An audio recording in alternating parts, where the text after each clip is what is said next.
Welcome to my YouTube automotive channel. In today's video I'm sitting in a 2026 Ford F-150 and I will show you which fuses to check in case you have problems with the electric brake booster. Now the electric brake booster on these newer vehicles, it replaced the vacuum pump and it's completely different braking system. So if you're having problems with the brakes, this is the thing to check before taking a vehicle to a shop. This video will apply to F-150s made from 2024 all the way up to 2026. Also, if this video was helpful, please consider supporting the channel by liking the video, subscribing to the channel, or becoming a channel member. Fuses you want to check will be located in the main fuse box under the front hood, just behind the battery, right here.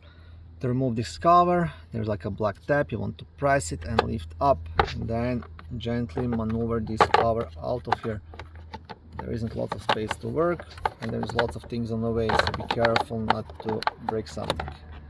Okay, once you remove the cover, you'll get access to the fuses. First two main brake booster fuses will be fuses 4 and 7. So this 50 amp fuse here. Okay, I'll zoom in here, and this one right here. So these are the fuses 4 and 7. And one more fuse worth checking will be this 5 amp fuse located right here. I'll try to zoom in a bit more. So third from the bottom, this one.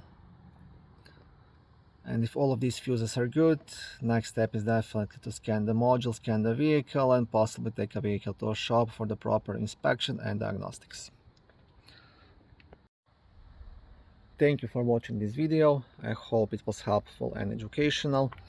If it was, please like it and consider subscribing to my YouTube automotive channel. On my channel there is lots of how-to videos, do-it-yourself videos, car reviews, product reviews, and other similar automotive topics.